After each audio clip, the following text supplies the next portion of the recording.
اعوذ باللہ من الشیطان الرجیم بسم اللہ الرحمن الرحیم۔ ایک درجن کے قریب میں نے کچھ پوائنٹس لکھے ہیں اور یہ تمام علماء کے لیے ہیں اور ان تمام لوگوں کے لیے ہیں جو ترتیب القرآن پر اعتراض کرنے والے ایک شخص کو مسلمان سمجھتے ہیں۔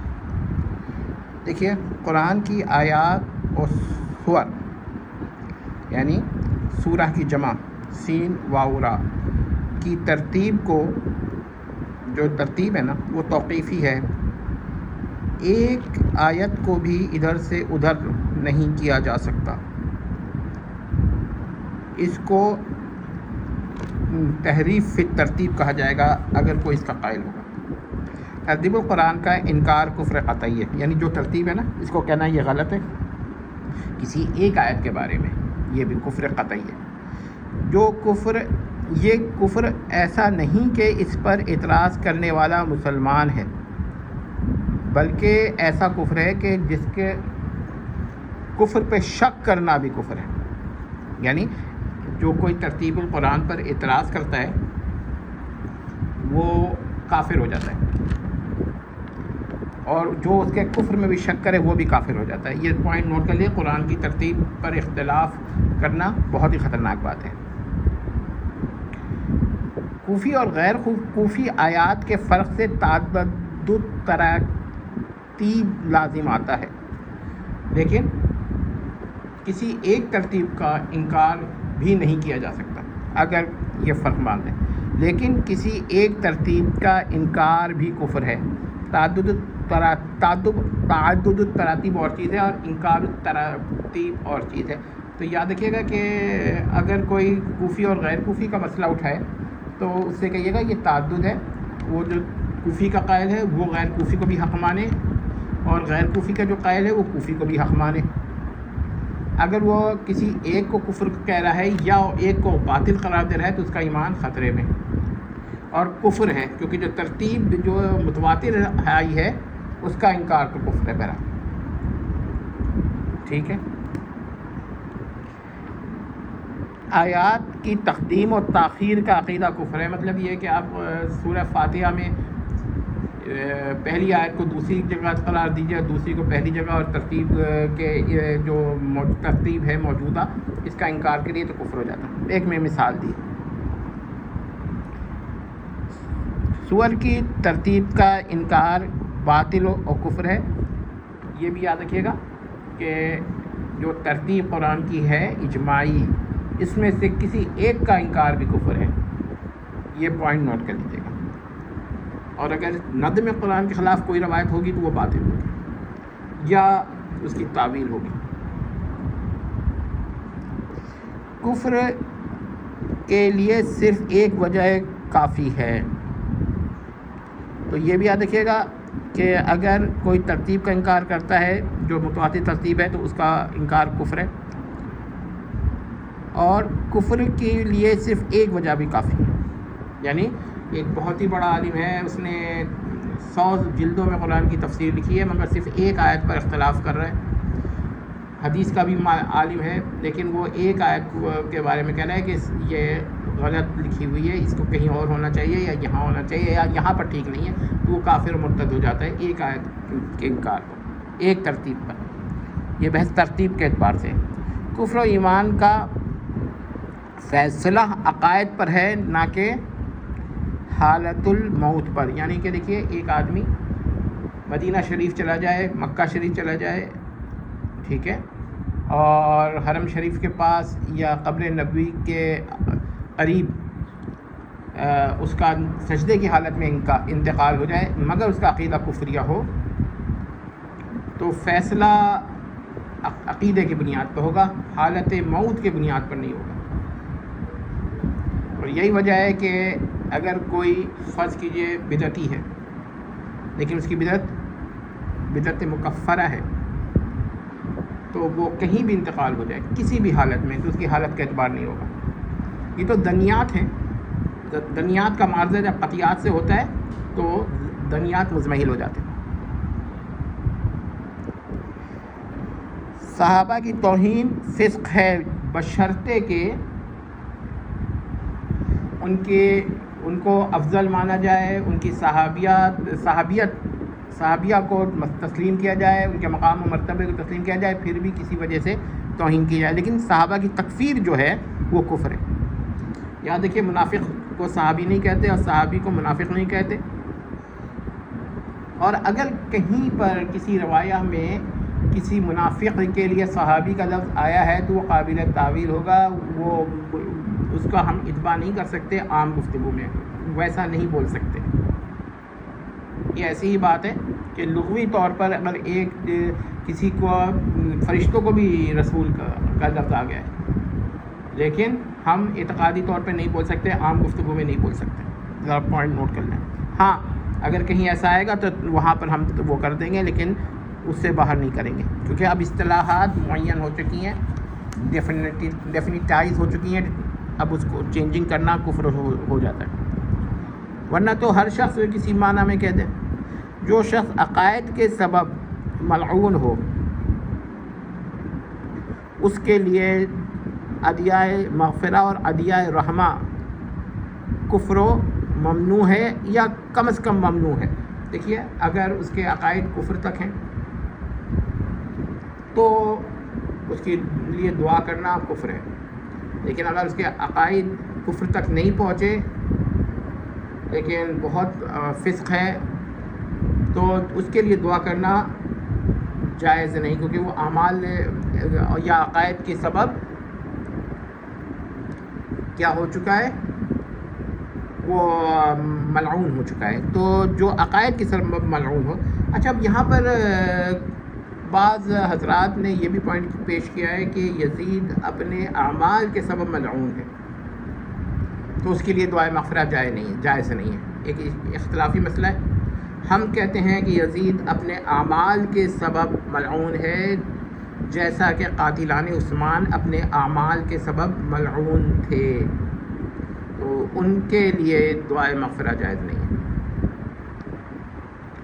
اور جنہوں نے بالفعل سیدنا حسین رضی اللہ تعالیٰ عنہ کو شہید کیا، ان کے لیے بھی دعائے مغفرت جائز نہیں ہے، کیونکہ سیدنا حسین کا قتل فسق ہے اور عمل سے بھی بعض دفعہ انسان ملعون ہو جاتا ہے۔ ٹھیک ہے، یہ وہ درجہ نہیں ہے جو کہ عقائد کی بنیاد پر ہے، کیونکہ ملعون عذاب سے لے کر صرف رحمت کے عدم تک پر اتنا بڑا انٹرول رکھتا ہے اپنے اندر۔ عام گفتگو اور چیز ہے۔ اچھا جی، اب دیکھیے، معترض علی ترتیب یا منکر ترتیب، یعنی قرآن کی ترتیب پر اعتراض کرنے والا یا ان پر منکر یا ان کا منکر، اس کی صلاۃ الجنازہ باطل و حرام ہے اور کفر ہے۔ یہ بھی دیکھ لیجیے گا، یہ لوگ چھپاتے ہیں مسئلہ۔ تو جو شخص بھی قرآن کی ترتیب پر اعتراض کر رہا ہے اس کی نماز جنازہ نہیں ہوگی، اور جو اس کا وہم بھی کرے نا کہ اس کی نماز جنازہ ہو سکتی ہے، وہ کافر ہو جاتا ہے۔ اور قرآن کی ترتیب متواتر ہے۔ اب یہاں پر کوئی یہ کہے کہ بھائی کوئی روایت ایسی آتی ہے جس میں ترتیب جو ہے مختلف ہے بالفرض، دیکھیے بات سن لیجیے، تو ہم یہاں پر دو جواب دیں گے۔ پہلا جواب یہ دیں گے کہ روایت باطل ہے، کیونکہ نظم القرآن کے خلاف کوئی بھی روایہ تسلیم نہیں ہوگی، یہ متواتر ہے اور وہ زیادہ سے زیادہ ظنیہ ہوگی، اور ظنی متواتر کے حضور مزمحل ہو جاتی ہے، تقابل میں معاوضے میں مزمحل ہو جاتی ہے۔ دوسرا ایک اور جواب بھی ہے، وہ یہ ہے کہ بالفرض محال اگر ایسا ہو تو موجودہ ترتیب کا انکار تو کفر ہوگا۔ ہاں، ایک اور ترتیب کا اگر یہ ایک فرضی جواب ہے، آپ یہ نہیں کہہ سکتے، پھر آپ تعدد التراتیب کے قائل ہو سکتے ہیں، مگر اس متواتر ترتیب کا انکار بہرحال کفر رہے گا۔ ایک فرضی صورتحال میں ڈسکس کر دی، یہ نہ ہو کہ فرضی صورتحال ڈسکس کرنے کا فتویٰ ہی لگا دیا جائے کہ اس نے ایک اور وہ کر دیا، کیونکہ بعض دفعہ بالفرض محال کر کے بھی کوئی بات کر لیتا ہے۔ اگر کوئی شخص معترض علی ترتیب کی تردید اور کرتا ہے یا رد کرتا ہے لیکن اس کی تکفیر نہیں کرتا. یہ بھی بہت ہی اہم بات ہے کہ کوئی شخص ایسا ہے جو کہتا ہے کہ بھائی منکر ترتیب کا میں جواب دیتا ہوں, اس کا رد کرتا ہوں, اس کا جواب بھی لکھتا ہے, لیکن اس کی جب تکفیر کا مسئلہ آتا ہے تو وہ تکفیر نہیں کر رہا. تو دو صورتیں, یا تو وہ اس کو مسلمان سمجھ رہا ہے یا اس کے کفر کو ظنی سمجھ رہا ہے, یہ اختلافی سمجھ رہا ہے. حالانکہ یہ ایسا کفر ہے من شک فی کفرہ فقد کفر, لہذا وہ شخص بھی کافر ہو جائے گا اگرچہ وہ دفاع کر رہا ہے. وہ اپنے اس فعل کو پیش نہیں کر سکتا کہ میں نے دفاع کیا ہے قرآن کا, میں نے دفاع کیا ہے حدیث کا. صرف وہ یہ کہہ سکتا ہے کہ ہاں اس کے اعتراضات کا جواب دیا ہے, اس کے اعتراضات کا ابطال کیا ہے. تو ابطال الاعتراض الگ بحث ہے, اور تکفیر نہ کرنے پر اگر وہ اس کے کفر میں شک کر رہا ہے تو وہ خود کافر ہو جاتا ہے. تو وجہ یہ نہیں ہے, وہ پیش نہیں کر سکتا کہ دیکھیے جی میں ایسا شخص ہوں جو میں نے رد تو کیا ہے نا, اس کا کوئی اور تو نہیں کر سکا, لیکن میں خود اس کے کفر کا فتویٰ نہیں دے رہا. تو یہ اس کا فعل حجت نہیں ہے, وہ کوئی قابل تقلید عمل نہیں ہے, بلکہ اس کی تو خود تکفیر ہو جائے گی کہ وہ تکفیر کیوں نہیں کر رہا, اس کو مسلمان کیوں سمجھ رہا ہے, اس کے کفر شک کیوں کر رہا ہے. اور اگر اس کو کوئی خوف ہے, مثلا کسی نے اس کے گردن پہ چاقو رکھ دیا, یا اس کو یہ خوف ہے کہ اس کو قتل کر دیا جائے گا, یا اس کو یہ کوئی اور قسم کا خوف ہے کہ اس کے بچوں کو مار دیا جائے گا, یا منکرین ترتیب یا جو معترض الگ ترتیب ہے اس کے حامی اس کو کسی طرح کا نقصان پہنچا سکیں گے, تو وہ اس مسئلے کو ڈسکس ہی نہیں کرنا چاہتا, تو پھر یہ فسق ہو سکتا ہے. یا کوئی اور مسئلہ اس قسم کا ہو کہ اسے جان کا خوف ہو, لیکن اسے وہ دل سے مسلمان نہ مانے بلکہ کافر ہی سمجھے. اگر وہ پھر بھی نہیں سمجھ رہا, وہ اس کو ہلکا گناہ لے رہا ہے, بہت بڑا گناہ لے رہا ہے, کبیرہ ہی لے رہا ہے, یا بہت بڑی بدعت لے رہا ہے مگر کفر نہیں لے رہا, تو وہ پھر کافر ہو جائے گا, کیونکہ یہ کفر ہے. من شک فی کفرہ فقد کفر. اب حال میں ایک صاحب کا انتقال ہو گیا,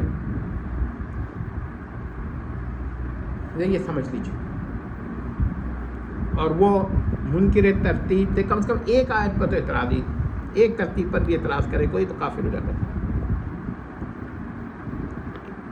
اس کا مطلب ہے کہ ایسے شخص کے لیے ادعیائے مغفرہ کرنا کفر ہو جائے گا. جو لوگ اس کا دفاع کر رہے ہیں نا, وہ کہہ رہے ہیں کہ بھائی لوگوں کو چڑ میں اس نے صحابہ کے بارے میں یہ کہہ دیا اس لیے چڑ. نہیں, صحابہ کے بارے میں جو اس نے کہا وہ ایک الگ بحث ہے. ہمارا تو اس وقت بحث یہ ہے کہ اس نے قرآن کی ترتیب پر سوالات اٹھائے, شکوک پیدا کیے, لہٰذا اس کی تکفیر ہوگی. کیونکہ اب یہاں پر اگر کوئی کھیل کرنا چاہے کہ بھائی میں صرف علمی طور پر یہ سوالات اٹھا رہا ہوں,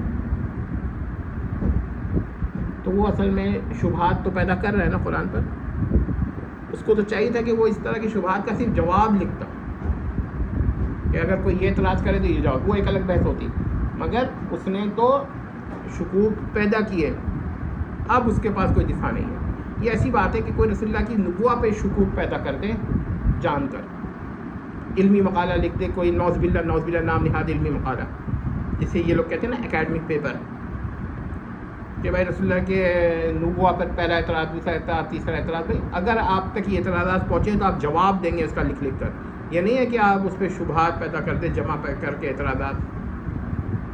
اگر آپ ایسا کر رہے ہیں تو آپ کا ایمان نہیں ہے. اس بنیاد پر ہم یہ کہتے ہیں کہ ایسا شخص, اس کا ایمان نہیں ہوتا. امید کرتے ہیں کہ مسئلہ سمجھ میں آ گیا.